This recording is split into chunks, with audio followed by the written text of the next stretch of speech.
Anda sedang mendengarkan suara profetis dari para nabi, hambanya John Patrice Vanggidai, Penatua Jemaat Future Life Community Kupang. Dengarkanlah dan lakukanlah perintah Tuhan melalui para nabi, maka engkau akan berhasil. Selamat mendengarkan. Ayo dong balik ke Bethlehem. Nah, ayo dong balik ke Bethlehem. Bilang kiri kanan, ayo dong balik ke Bethlehem. Amen. Yes. Ayo dong balik ke Bethlehem. Amen.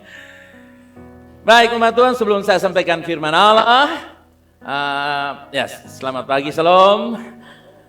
Kita akan ada doa puasa dan persembahan awal tahun harus disambung dengan doa puasa dan hari ini bagi saudara jemaat komitmen.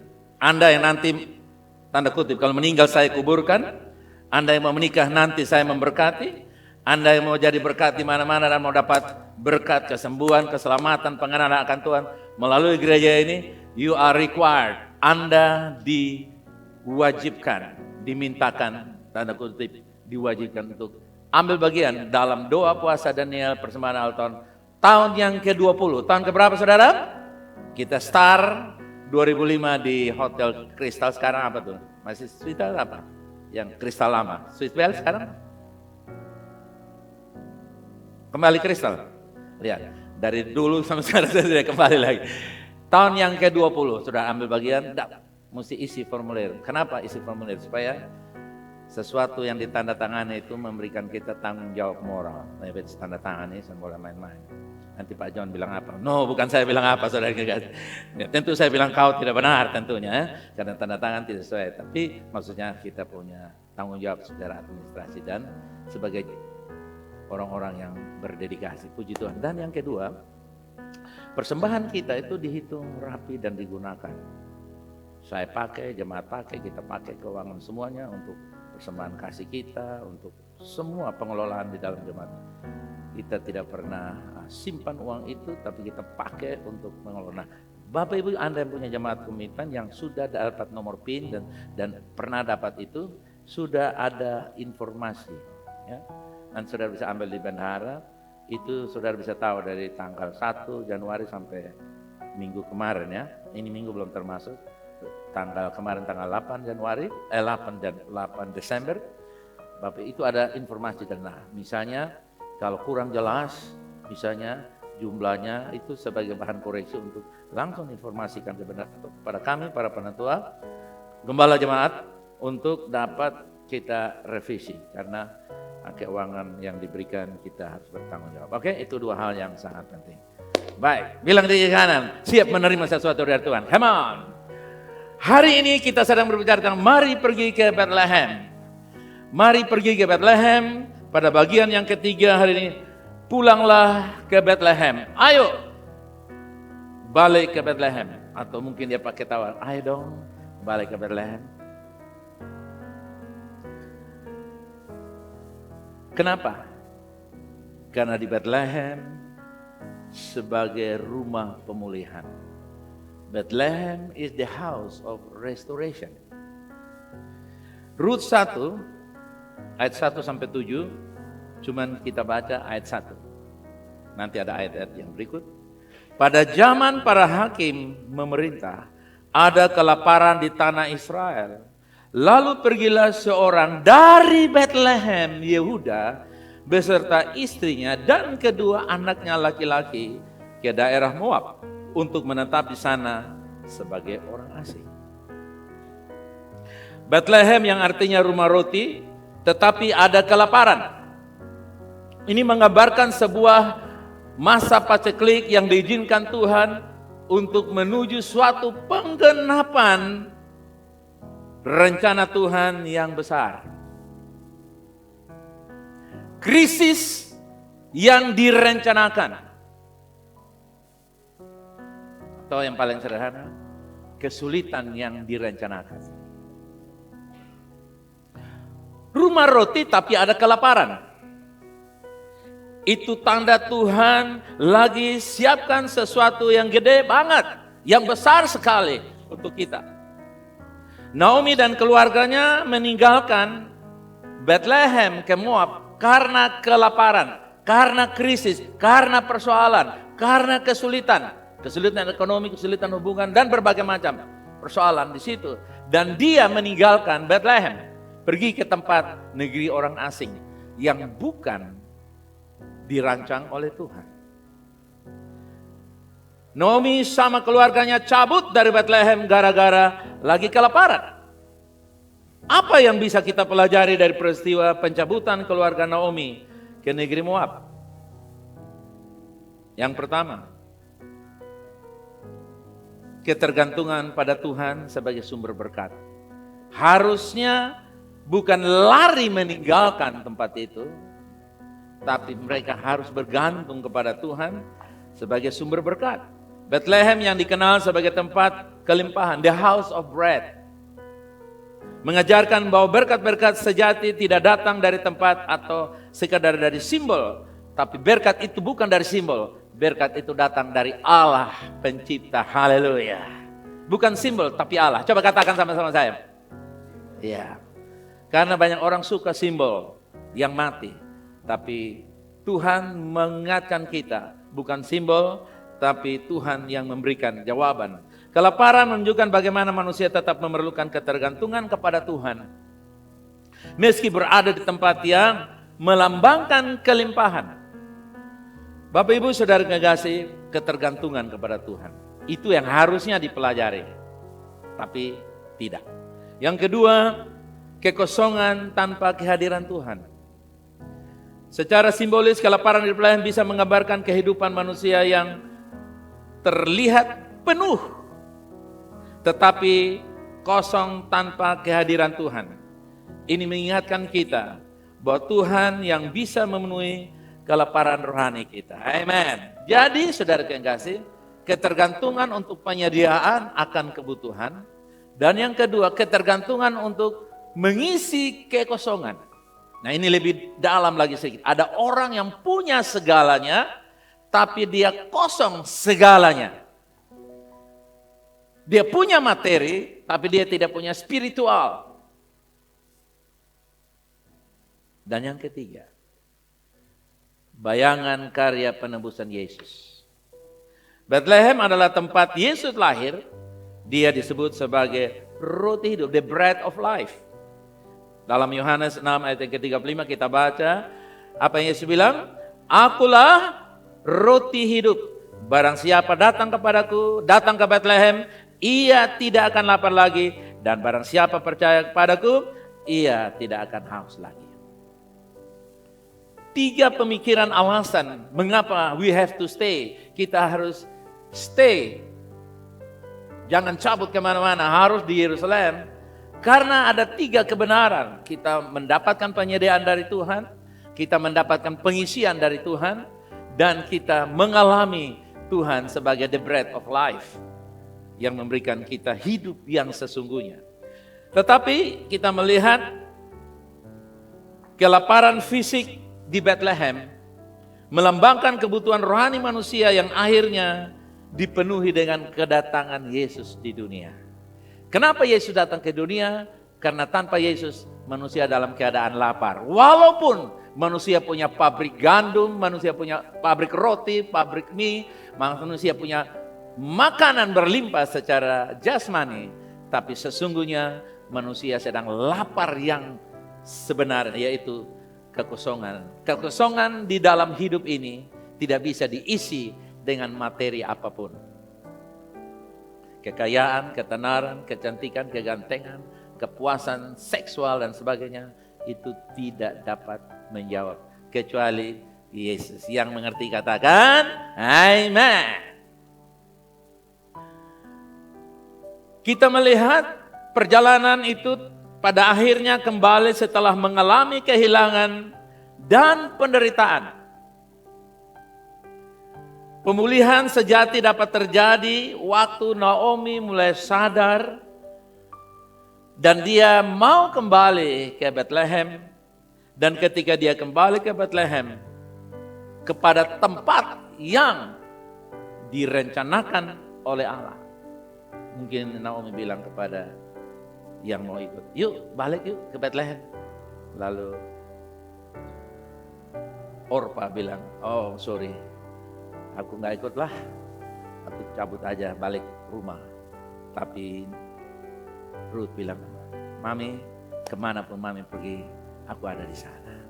Aku cinta Mami bukan karena suamiku telah pergi, tapi karena Mami adalah bagian dari hidup saya. Wow. Saudara lihat, terjadi pemulihan.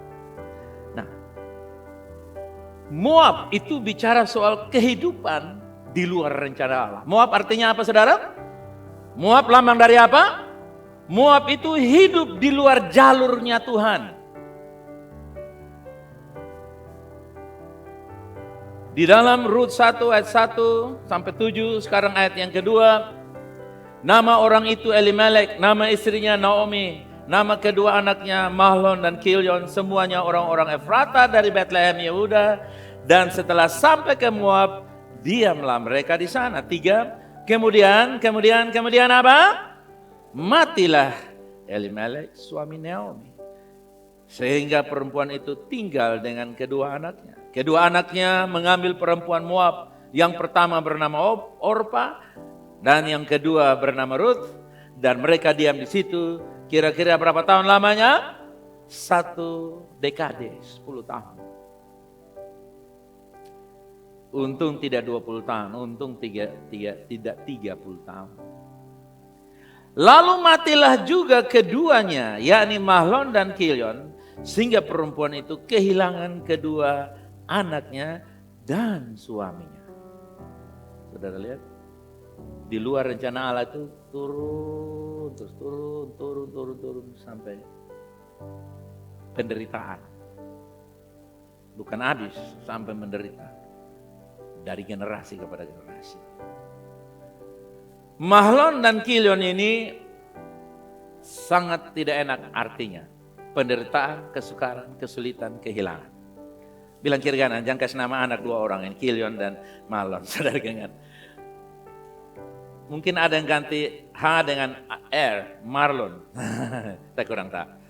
Tapi nama itu memberi arti, saudara kasih. Namanya tidak bagus, saudara. Kesempatan saya lain kita bahas. Nah, kelaparan di Bethlehem itu membuat Elimelek dan keluarganya mencari solusi di Moab. Apa artinya? Terkadang kita mencari solusi manusiawi dan meninggalkan tempat yang telah Allah tetapkan untuk kita. Kadang kita nyari-nyari, saudara kasih ya. Kadang kita nyari jalan pintas versi manusia. Terus malah ninggalin tempat yang sebenarnya udah Tuhan siapin buat kita. Amin. Haleluya. Nah, Tuhan bilang kamu ada di situ, tapi kita cari versi manusia, versi otak kita, versi maunya kita. Kita mulai bikin jalan. Kita tergiur. Oh, kalau kamu pasang 100.000, dapatnya 100.100.000. Online, judi online. Nah, itu Moab itu model-model pikiran judi, tipu-tipu, saudara kasih, ya manipulasi, itu Moab, saudara kasih ya. Itu akan membunuh kita di sana.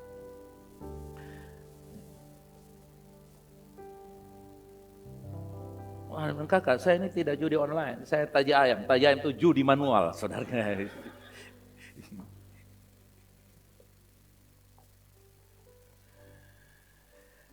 Seringnya kita kita andalkan diri kita. Padahal Tuhan sudah tentukan. Itu tempat yang pas. Cuman kita tidak mau. Moab menjadi tempat penderitaan dan kehilangan. Di Moab bukannya dapat yang baik, malah dapatnya sakit dan kehilangan. Di Moab utang tidak bertambah, tidak kurang, utang bertambah. Di Moab tidak dapat orang bertambah, malah orang berkurang. Di Moab tidak dapat sukacita, malah duka cita yang berkepanjangan. Dan sebagainya. Hidup di luar kehendak Allah seringkali membawa kehampaan, malahan kematian dan kehilangan segalanya seperti keluarga Elimelek. Keluarga Elimelek memberikan kepada kita pengertian bahwa itu kisah tentang orang Kristen yang sudah lahir baru, tapi mereka tidak memiliki hubungan yang dekat dengan Tuhan. Mereka akan mengalami krisis ekonomi dan keuangan. Tekanan ekonomi membuat seseorang dapat ambil keputusan yang membawa kepada keadaan yang lebih buruk. Buka hutang baru, judi online, penipuan, pekerjaan tidak sesuai dengan talenta atau kapasitas, dan bahkan alami kemunduran rohani. Kerja semprotan sembarangan aja, yang penting dapat. Dan kalau tidak halal, menghalalkan segala macam cara. Saudara, itu terjadi krisis.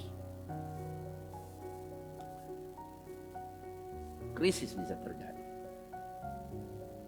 Bahkan jual narkoba dan berbagai macam hal lain. Itu bisa terjadi. Kupon putih, judi, saya kurang tahu, pokoknya macam-macam orang bisa buat itu.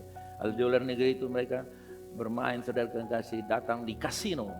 Kasino itu mulai dari $1 sampai 1 triliun bisa pasang. Kemudian apa lagi? Krisis hubungan. Krisis hubungan melarikan diri dari rasa sakit akibat hubungan yang buruk atau yang tidak sehat. Membangun hubungan dengan cara yang salah dan dengan orang yang salah. Akibatnya alami bencana, masalah, krisis, menyebabkan kritis. Salah satu kehidupan yang dapat dirusakkan, kehidupan seorang pria, seorang wanita yang dapat dirusakkan, yaitu salah menikah.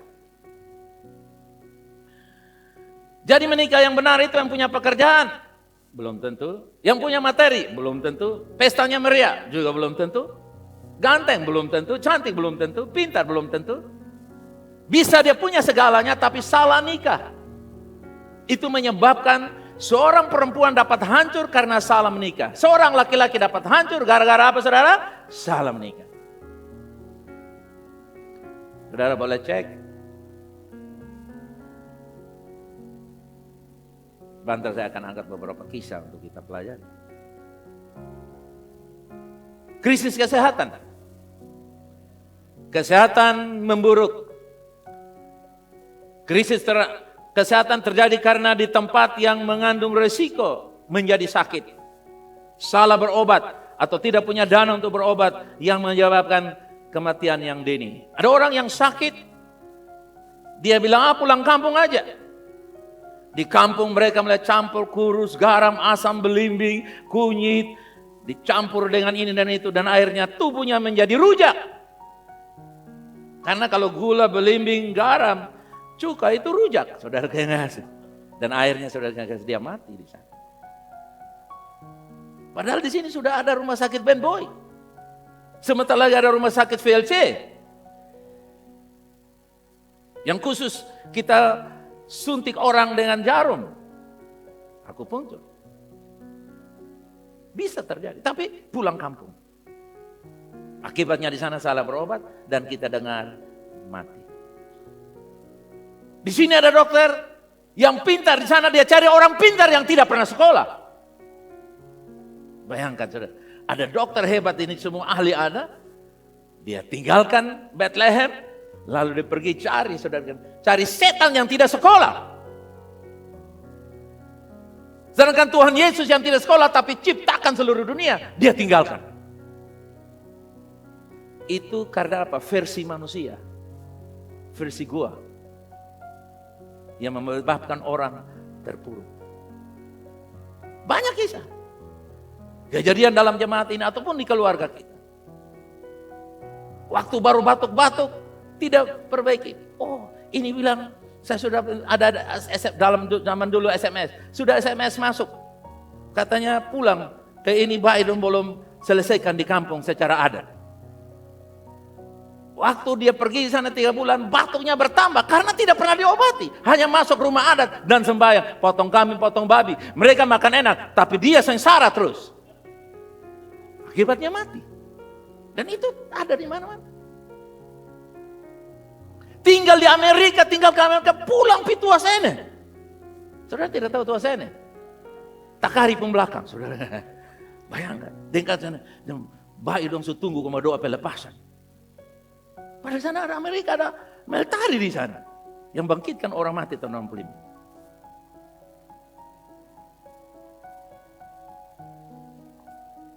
Krisis itu bisa terjadi. Karena gaji kecil dia tinggalkan. Oh, gaji besar. Di Kupang ini menderita. Lebih baik kita pergi ke Malaysia. Di Malaysia dia punya ginjal diambil. Dan dia tidak boleh pegang paspor. Banyak yang mati seperti itu. Pulang Indonesia tanpa ginjal. Gara-gara katanya Indonesia tidak ada pekerjaan. Datang jadi pekerja di Taiwan, jadi pekerja di Singapura, di Hong Kong. Dan lain-lain sebagainya. Itu krisis. Jadi krisis ekonomi, krisis hubungan, krisis kesehatan. 3 ini paling vital. Dan kalau Indonesia mau makmur, 3 ini dibenahi, pasti beres. Kehilangan yang membawa keputusan. Nah, ini luar biasa. Kalau orang menderita dan dia cari solusi yang benar, itu akan dapat jawaban, saudara yang kasih. Di dalam Rut 1, ayat 6 dan seterusnya, kemudian berkemaslah ia, ini maksudnya Naomi ya, dengan kedua menantunya, dan ia pulang dari daerah Moab, sebab di daerah Moab ia mendengar, baca bersama saya, bahwa Tuhan memperhatikan umatnya dan memberikan makanan kepada mereka. Saya deklarasikan, gereja tidak akan kekurangan sesuatu yang baik. Keluarga orang percaya, we never lack anything good. Never lacking, never missing. All is well. Haleluya. Dia mendengar. Saudaraku yang kasih. Mungkin dia buka YouTube. Kalau versi sekarang. Tiba-tiba di WA masuk atau dibuka di status seseorang. Ikutilah aku di minggu yang ketiga Advent ini. Aku akan bagikan tentang pemulihan. Wow, dia dengar. Dan dia bilang, Naomi mendengar kabar baik bahwa Tuhan memberkati Bethlehem dengan makanan. Come on. Pemulihan dimulai dengan mendengar firman Tuhan. Yang mengerti bisa katakan amin? Ketika kita mendengar firman Tuhan, itu sebagai lampu pengarah jalan hidup kita menuju pemulihan. Karena Daud berkata, firman-Mu adalah apa? Pelita bagi kaki.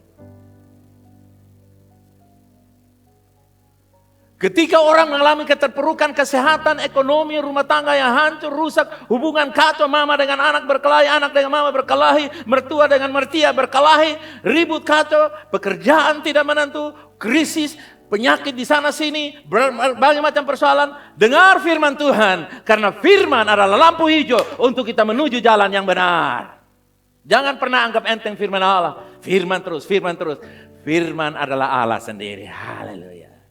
Siapa merendahkan firman, dia akan dipatok oleh gagak lembah. Itu kuasa kegelapan roh setan dan iblis yang membuat dia semakin terpuruk. Ayo kedukun saja, ayo judi saja, ayo bohong saja, bila perlu membunuh dan melakukan perkara-perkara amoral lainnya. Yang penting kamu safe, yang penting kamu selamat. Itu gagak lembah. Masalahnya, apakah kita bisa mendengar firman Tuhan? Frekuensi kita harus pas sama dengan gelombang suara Tuhan. Kalau frekuensinya tidak sama, saudara kekasih, kita akan miss the message of prosperity. Kita akan kehilangan berkat kemakmuran yang terjadi di Bethlehem. Syukur saudara kekasih, Naomi ini mungkin masih punya catatan-catatan, simpan nomor-nomor tertentu. Kalau zaman sekarang, dia masih simpan nomor tertentu, dia masih bisa dapat website tertentu, atau link-link Facebook, atau Instagram, sehingga Naomi masih bisa dapat lawatan saudara kekasih. Haleluya. Ruth memilih untuk tetap setia kepada Naomi dan Allah Israel, meskipun itu berarti meninggalkan masa lalunya. Keluarganya maksud saya. Dia harus pergi. Nah saudara kekasih. Pemulihan dimulai ketika kita mengambil keputusan untuk kembali kepada Allah, meskipun jalan itu tidak mudah. Tidak mudah, tapi bisa. Coba katakan bersama saya. Come on, dengan nada yang tinggi. Tidak mudah, tapi bisa. Come on. Nah, ya. Saya akan buktikan dengan beberapa kesaksian-kesaksian. Kesaksian dari seorang bernama Dave Ramsey. Dave Ramsey pernah sukses besar di usia muda.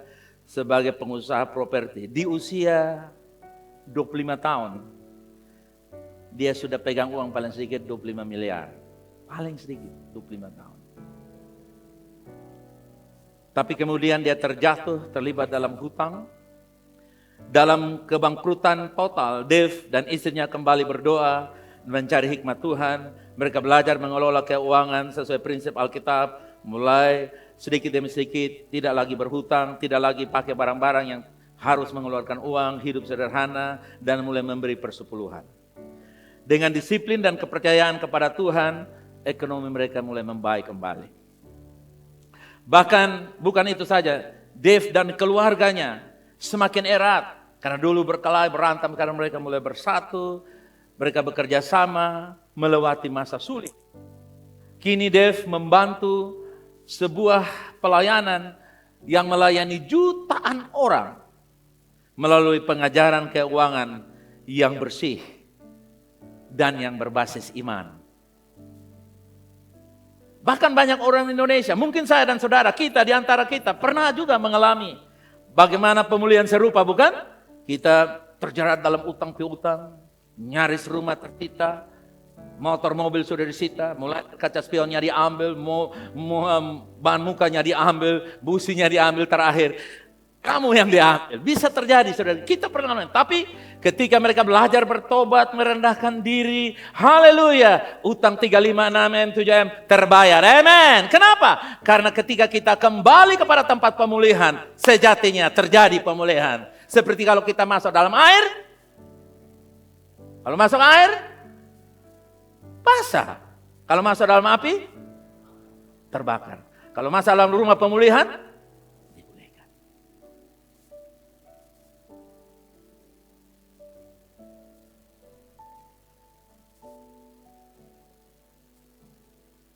Ketika mereka mulai mengatur keuangan mereka, saudara kasih lihat, berangsur-angsur pemulihan mulai terjadi. Jadi dari sini kita bisa pelajari bahwa ketika kita berbalik datang kepada Tuhan, masalah ekonomi kita bisa terselesaikan. Haleluya. Yang kedua, saudara kasih, ada satu keluarga bernama Bob dan Audrey Meissner. Ini berita-berita saya ambil karena ini sudah dipublik ya. Sudah diizinkan menceritakannya. Mereka mengalami kehancuran pernikahan. Mereka berdua adalah hamba Tuhan, cinta Tuhan, melayani di gereja. Bob dan Adri mereka gembala jemaat. Mereka punya pelayanan yang luar biasa. Tapi Adri istrinya punya satu rasa kesepian. Dan di tengah-tengah hiruk pikuk pelayanan yang begitu ramai, dia terjebak dalam perselingkuhan yang kemudian menghasilkan kehamilan. Ini menjadi pukulan berat bagi suaminya Bob, karena Bob merasa dihianati. Dan mereka hampir memutuskan untuk bercerai. Tapi kemudian mereka berkonsultasi dengan pemimpin atau dengan hamba-hamba Tuhan, melalui doa, konseling-konseling rohani. Maka Bob mengambil keputusan untuk memilih mengampuni Audrey. Dan mereka menyerahkan hidup mereka, hubungan mereka kembali kepada Tuhan. Ini ceritanya panjang, cuma saya ambil yang singkat. Lalu mereka mulai belajar kembalikan cinta yang jatuh itu diangkat, cinta yang hancur itu dipulihkan kembali. Dan hasilnya apa? Anak yang lahir dari perselingkuhan diterima dengan kasih sebagai bagian dari keluarga mereka. Kalau ada fotonya bisa. Dan mereka sekarang melayani bersama-sama sebagai pembicara tentang pemulihan pernikahan yang menginspirasi banyak pasangan untuk memperjuangkan hubungan jangan hancur. Apa yang bisa kita pelajari di sini?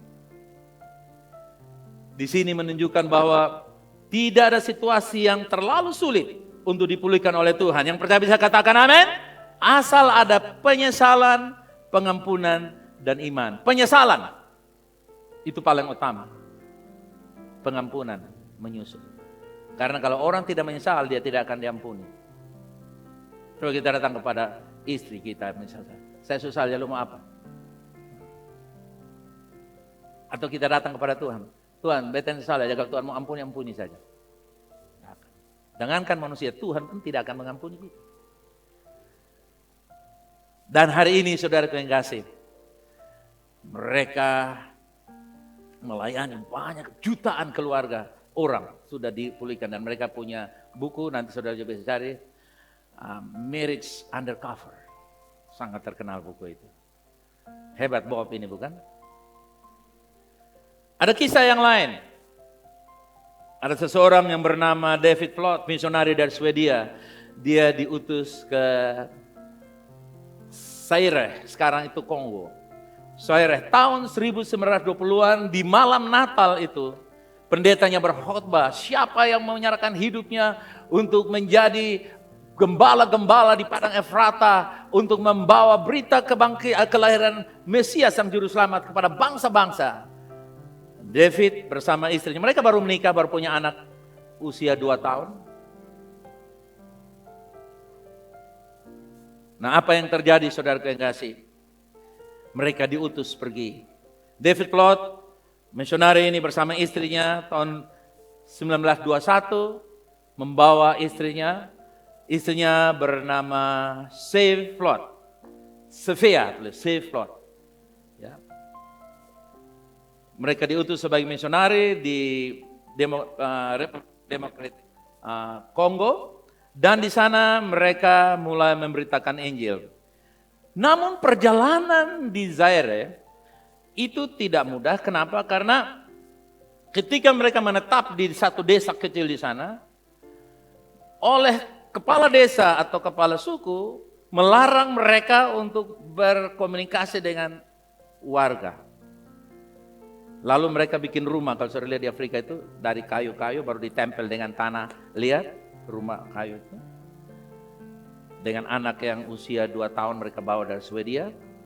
Dan kepala suku itu hanya mengizinkan 1 anak laki-laki yang boleh mengambil makanan dari desa bawa kepada mereka di rumah itu. That's all. Bertahun-tahun pelayanan di situ. Hanya itu saja. Tidak ada jiwa apapun. Dan satu hari Save hamil. Anda bisa bayangkan hidup dalam keadaan dari Eropa, Swedia, lalu tinggal di kampung begitu. Akhirnya saudara yang kasih, dia melahirkan seorang anak perempuan namanya Aini. Tapi Aini ini hidup, tapi Save meninggal. Di kampung itu, David Plot bikin pemakaman, dia tanam istrinya, dari tulis ini, Save Plot. Dia tulis di kampung itu, dan dia marah dengan Tuhan. Dia jengkel dengan Tuhan. Dia punya kepahitan dengan Tuhan. Ini yang istrinya lahirkan di situ, dia kasih ke orang lain di kampung. Nih, kamu ambil saja. Dia kasih ke misionari orang lain. Save pulang, dan sampai di Swedia, Save murtad. Jadi ateis. Dia menikah lagi, dapat 5 orang anak, beberapa tinggal di Inggris. Lalu Aini yang dia kasih di kampung itu, Tuhan memberkati. Ingat, keturunan orang benar diberkati. Tahu-tahu Aini dibawa oleh seseorang angkat ke Amerika. Di Amerika Aini berjumpa dengan seorang pendeta yang punya sekolah Alkitab. Keren gak saudara kekasih? Lalu Aini mulai membaca kisah-kisah hidupnya. Dia dilepaskan oleh papinya yang tidak lagi melayani Tuhan. Lalu satu hari saudara yang kasih, nah saudara catat bahwa Dave sudah pemabuk, sudah tidak lagi dengan keluarga, dia meninggalkan Tuhan dan keluarga, dia terlantung-lantung di kota Swedia. Lalu satu hari Aini pergi ke Inggris untuk melihat saudara. Saudara ingat dia punya 5 orang saudara tiri. Dia sampai di Inggris dia lewati sebuah gedung ibadah. Di gedung itu ada KKR oleh seorang kulit hitam yang luar biasa. Ketika dia mendengar berita pengkhotbah itu datang, dan pengkhotbah itu berkata, saya bertobat dari seorang penginjil Swedia yang waktu itu saya masih kecil. Dan sekarang saya sudah menangkan 100.000 orang. Saya bangun ribuan jemaat. Ketika ini dengan itu dia berlari. Dia bilang, Tuhan, papa saya tidak gagal. Lalu singkat cerita dia bilang, aku pulang, aku harus cari papaku. Lalu dari Amerika dia berangkat ke Swedia. Di Swedia dia mencari dengan sekuat tenaga. Dia bilang, aku harus cari papaku. Lalu dia cari, dia buka internet, dia mulai cari-cari informasi. Dia berjumpa dengan ayahnya menjadi orang gelandangan. Dia bilang, papa, hari ini aku mau rekonsiliasi dengan papa. Bahwa papa tidak gagal. Seorang yang pernah bawa makan untuk papa tiap hari. Dia sudah menjadi penginjil internasional. Dia menangkan ratusan ribu jiwa. Dia bangun banyak gereja lokal. Dan hasil dari pelayanan David Platt, seorang rasul gereja yang luar biasa. Tuhan tidak pernah gagal, saudara kasih. Tuhan tidak pernah gagal.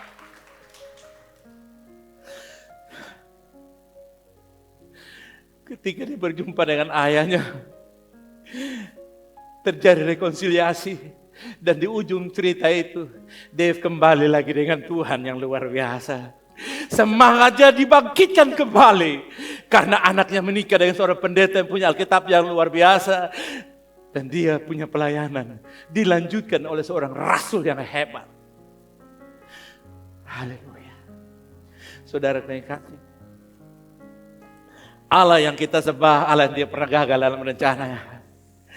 Mungkin hari ini kita berpikir, saya sudah terlambat. Sebagai suami saya sudah parah, sebagai saya sudah parah. Sebagai pengusaha saya sudah parah, sebagai pribadi saya sudah parah. Tapi dengar saudara kekasih, ini berita yang sangat luar biasa, amen.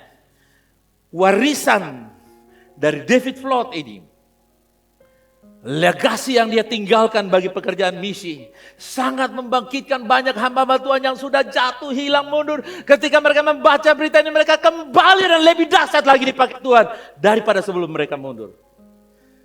Karena mereka mendengar kisah yang sangat luar biasa ini. Saudara yang kasih, di Bethlehem itulah tempat pemulihan dimulai. Di Bethlehem tempat pemulihan dimulai. Kita baca dari Rut 1 ayat yang ke-19. Dan berjalanlah keduanya sampai mereka tiba di Bethlehem. Ketika mereka masuk ke Bethlehem, gemparlah seluruh kota itu karena mereka. Dan perempuan-perempuan berkata, Naomi kah itu? Bro, sis, is that Naomi? Naomi kok. Tetapi ia berkata kepada mereka, jangan sebutkan aku Naomi, sebutkanlah aku Mara, sebab yang Maha Kuasa telah melakukan banyak yang pahit padaku. Saudara percaya Tuhan yang membuat mereka? Saudara percaya? Pilihan mereka yang salah, bukan Tuhan. Dengan tangan yang penuh aku pergi, tetapi dengan tangan kosong Tuhan memulangkan aku. Mengapakah kamu menyebutkan aku Naomi? Karena Tuhan telah naik saksi menentang aku, dan Yang Maha Kuasa telah mendatangkan malapetaka kepadaku. 22. Demikianlah Naomi pulang bersama-sama dengan Rut perempuan Moab itu, menantunya yang turut pulang dari daerah Moab. Baca bersama saya. Dan sampailah mereka ke Bethlehem pada permulaan musim menuai jelai. Wow, kelimpahan makanan murah karena semua orang punya makanan. Dan mereka mulai datang. Tetapi mereka sudah gak punya apa-apa. Meskipun saudara kekasih, waktu Naomi kembali ke Bethlehem dengan hati yang pahit, tapi Allah telah merencanakan pemulihan melalui Rut. Haleluya.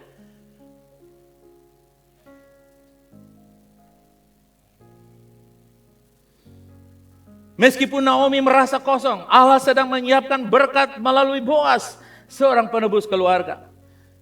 Bethlehem ini saudara menjadi di mana Allah memulihkan yang hancur. Haleluya. Allah memulihkan yang rusak, bahkan Allah meluruskan yang complicated. Haleluya. Yang kusut diluruskan. Amen. Itulah Bethlehem. Nah, saudara yang kasih, Bethlehem itu simbol Tuhan nge-rebuild, membangun kembali Apa yang menjadi hancur? Kita mesti ambil langkah pertama, karena ketika kita mengambil langkah pertama, itu yang menentukan kita menuju pemulihan. Haleluya. Ayo ambil langkah pertama, soalnya itu yang nentuin jalan buat kita bangkit lagi. Yang mengerti katakan, aku mau. Itu yang nentuin. Itu yang membuat langkah pertama menentukan. Bilang kiri kanan, langkah pertama nentuin kamu. Haleluya. Come on. Saudara lihat, saya tidak tahu keadaan saudara. Sedang, akan, atau nanti saya kurang, atau pernah saya kurang tahu. Tapi berita ini saya percaya akan berguna bagi hidup kita. Amen. Pemulihan melalui kesetiaan dan rencana Allah. Rut 4 ayat 13. Lalu Boas mengambil Rut dan perempuan itu menjadi istrinya, dan dihampirinyalah dia. Maka atas karunia Tuhan, perempuan itu mengandung, lalu melahirkan seorang anak laki-laki. 14, sebab itu perempuan-perempuan berkata kepada Naomi, terpujilah Tuhan yang rela menolong engkau pada hari ini dengan seorang penebus. Termasyurlah kiranya nama anak itu. Di mana saudara? Di Israel. Wow. Orang bernubuat, saudara kekasih. Dan dialah yang akan menyegarkan jiwamu dan memelihara engkau pada waktu rambutmu telah putih, sebab menantumu yang mengasihi engkau telah melahirkannya perempuan yang lebih berharga bagimu dari 7 anak laki-laki. Haleluya. Jangankan 2, 7 pun masih jauh lebih berharga. Rut bagi Naomi, karena Tuhan membawa pemulihan. Saudara yang kasih, pemulihan itu kalau kita alami jauh lebih hebat. Asalkan kita penuhi aturan-aturan tata cara pemulihan. Ayat 17. 16. Dan Naomi mengambil anak itu serta meletakkannya pada pangkuannya. Dialah yang mengasuhnya. Wow. Naomi menjadi mentornya, saudara kekasih. Ayat 17. Dan tetangga-tetangga perempuan itu memberi nama kepada anak itu. Katanya apa? Pada Naomi telah lahir seorang anak laki-laki. Lalu mereka menyebut namanya Obed. Dialah ayah Isai, ayah Daud. Dan Daud melahirkan Yesus. Yesus disebut apa? Anak Daud. Hebat bukan? Keren bukan?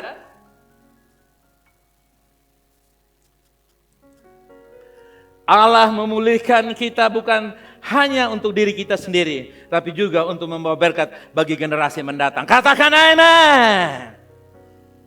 Pemulihan itu berguna bagi banyak orang, bukan hanya untuk diri sendiri. Makanya untuk masuk kepada pemulihan itu ada rintangan 10 sungai, 10 tembok, 10 pagar. Tapi percayalah, kalau Tuhan memulihkan, tembok itu akan disingkirkan. Ayo pulang ke Bethlehem, karena di sana kita akan alami total pemulihan oleh Sang Roti Hidup. Yang percaya katakan, saya menerimanya. Mari kita berdoa kepada Tuhan.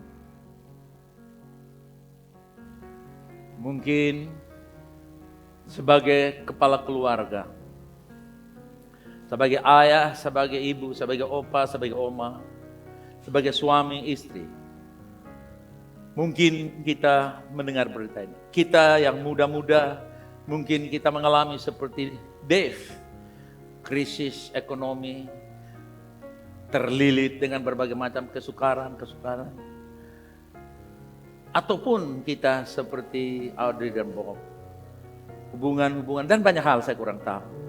Tapi saya percaya, Yesus adalah roti hidup bagi kita.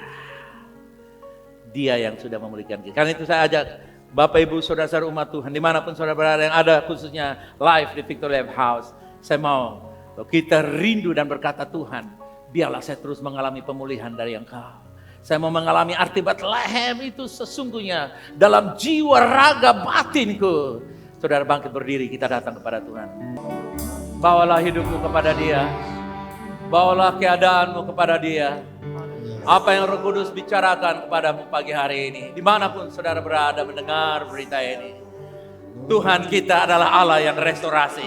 Our God is the restoration God. Tuhan, bekerjalah di dalam saya, di dalam kami, di dalam semua kami. Bergeraklah di dalam kami semua Tuhan. Supaya kami semakin mengalami apa artinya Bethlehem bagi kami ya Bapa. Mungkin bertahun-tahun kami bilang kami ada di Bethlehem, pada sebenarnya kami ada di rumah agamawi. Tapi rubah kami hari ini. Bethlehem adalah rumah rohani, itu terjadi bagi kami ya Bapa. Rumah roti bagi jiwa kami Bapa. Rumah roti bagi hidup kami, keluarga kami, ekonomi kami, pernikahan kami. Visi dan impian yang Tuhan taruh dalam hidup kami. Apapun keadaan kami pagi hari ini, kami percaya Tuhan memulihkan yang termakin indah lagi. Good menjadi better, better menjadi the best. Haleluya.